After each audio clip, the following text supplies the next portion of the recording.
तो नजफगढ़ का जो ड्रेन का जो विषय है, क्योंकि एक लंबे ज़मीन पर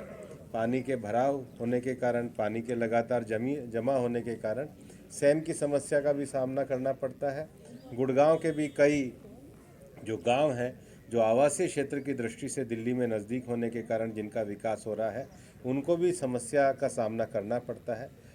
नमस्कार, आप देख रहे हैं हक हिंदुस्तान और आज की वीडियो आप लोगों के लिए बहुत अहम होने वाली है। जैसे कि मैं बता दूं कि केंद्र में हजारों करोड़ों का जो बजट पास हुआ है उसमें हरियाणा को भी सौगात मिली है। और आज गुरुग्राम के सुल्तानपुर बर्ड सेंचुरी पार्क पहुंचे सीएम मनोहर लाल खट्टर, जिन्होंने प्रदेशवासियों को अपने संबोधन में बताया कि इस योजना से हमें हरियाणा वासियों को काफ़ी जो लाभ है वो मिलेगा। और साथ ही साथ भूपेंद्र यादव केंद्रीय मंत्री ने कहा है जो नजफगढ़ जो ड्रेन है जो धर्मपुर गांव और झटीगरा गांव के पास में जो आता है, वहां पर काफ़ी सारे जो गांव हैं उनकी तकरीबन 55,000 एकड़ की जो भूमि है वो जलमग्न है। उसका भी जल्द ही समाधान किया जाएगा। और जानकारी के लिए बता दूं, गुरुग्राम में डिजिटल यूनिवर्सिटी का शिलान्यास होगा, जिससे लाखों जो युवा हैं वो अपने सपनों की एक अलग उड़ान भर पाएंगे और अपने सपनों को बेहतर कर पाएंगे। इस पर प्रदेश सीएम मनोहर लाल खट्टर और भूपेंद्र यादव केंद्रीय मंत्री का क्या कहना है, सुनिएगा हमारी इस खास रिपोर्ट में। मित्रों, मैं सबसे पहले तो हमारे केंद्रीय मंत्री श्री भूपेंद्र यादव जी का धन्यवाद करता हूं कि इस अवसर पर जो जानकारी दी कि दो हमारे यहाँ वेटलैंड जो हैं उनको मान्यता मिल गई है रामसर साइट्स के नाते से। वो विंडावास की हमारी लेक है और ये सुल्तानपुर लेक है। और हम पर्यावरण के नाते से बहुत से काम और भी कर रहे हैं, चाहे वो वन विभाग की ओर से हो, पर्यावरण की ओर से हो, जल विभाग की ओर से हो,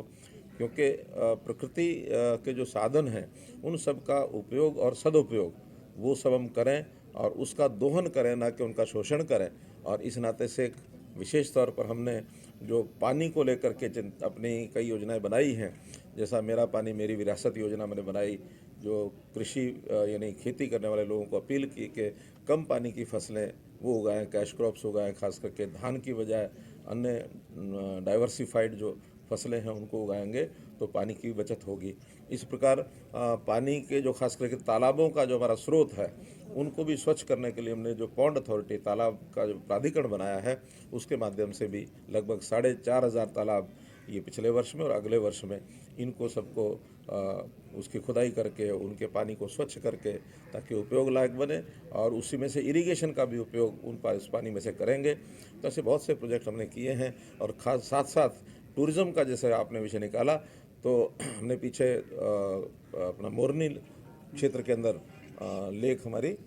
टिकरताल लेक है, वहाँ वाटर स्पोर्ट्स का एक जो सारा कार्य प्रारंभ किया। और इसी प्रकार ये जो दोनों लेक्स हैं यहाँ भी पर्यटक जो आएंगे उनके ठहरने के लिए आवास की दृष्टि से होम स्टे पॉलिसी के अंतर्गत आसपास के गांव में उनको लाभ हो, उनका भी हम रजिस्ट्रेशन करेंगे ताकि जो लोग आए रात्रि को भी यहाँ ठहर सकें और इन सारे क्षेत्रों में पर्यटन के नाते से लोगों को भी लाभ हो सके। सवाल है, आप दोनों ही एक संगठन में बड़े स्तर पर काम कर चुके हैं सर, किस तरह का माहौल देख रहे हैं यूपी का भी, उत्तराखंड का भी? आप कल उत्तराखंड भी जाके आए हैं, वहाँ क्या माहौल लग रहा है? देखिए, मैं उत्तराखंड गया हूँ, उत्तर प्रदेश में भी हमारे यहाँ के हरियाणा के बहुत से नेता और कार्यकर्ता गए हुए हैं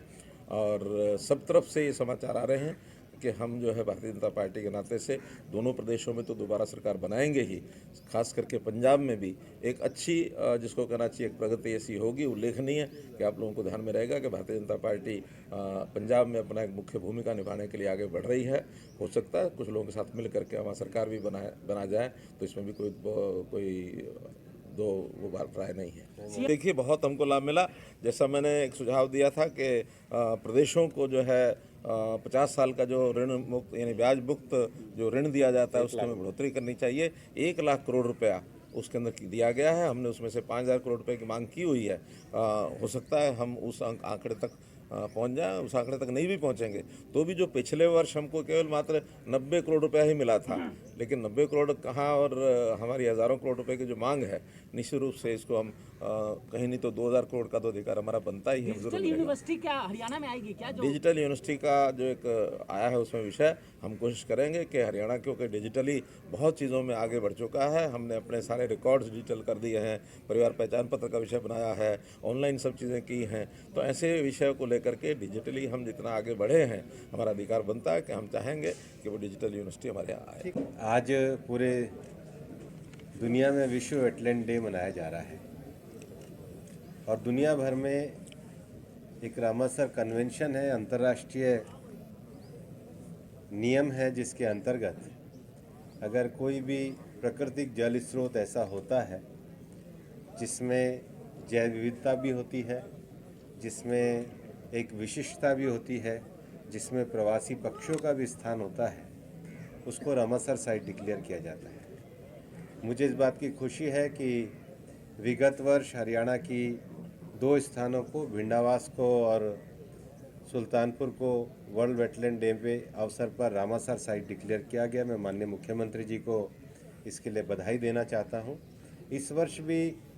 आज हमने सर्टिफिकेट दिया है, एक जामनगर में और एक उत्तर प्रदेश में, 2 और झीलों को रामसर साइट में भारत में शामिल किया गया है। अब हमारी 49 झीलें जो हैं वो रामसर साइट में डिक्लेयर हो गई है। ये झीलें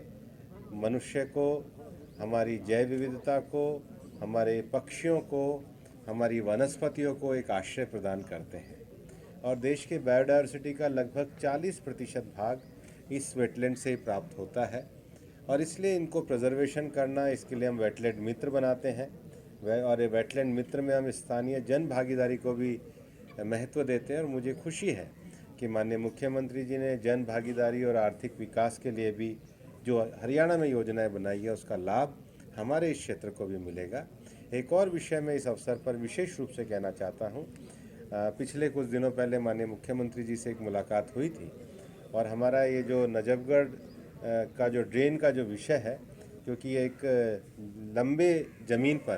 पानी के भराव होने के कारण, पानी के लगातार जमा होने के कारण सैम की समस्या का भी सामना करना पड़ता है। गुड़गांव के भी कई जो गांव हैं जो आवासीय क्षेत्र की दृष्टि से दिल्ली में नज़दीक होने के कारण जिनका विकास हो रहा है, उनको भी समस्या का सामना करना पड़ता है। तो माननीय मुख्यमंत्री जी से बात होने के बाद ये तय हुआ, इस पे एक साइंटिफिक कमेटी बननी चाहिए। हमारे पर्यावरण मंत्रालय की तरफ से कमेटी का गठन किया गया, एक सीपीसीबी की तरफ से भी सदस्य को नियुक्त किया गया है। हरियाणा सरकार और दिल्ली सरकार के प्रतिनिधियों का भी हमने नाम मांगा हुआ है, शीघ्र ही उनकी नियुक्ति हो जाएगी और एक इसका पूरा अध्ययन बना करके हम इसको किस प्रकार से इस ड्रेन की जो नजफगढ़ क्षेत्र की भी जो समस्या है उसका समाधान करें। पर्यावरण दृष्टि से हम निश्चित रूप से हमारी कमेटी का जल्दी से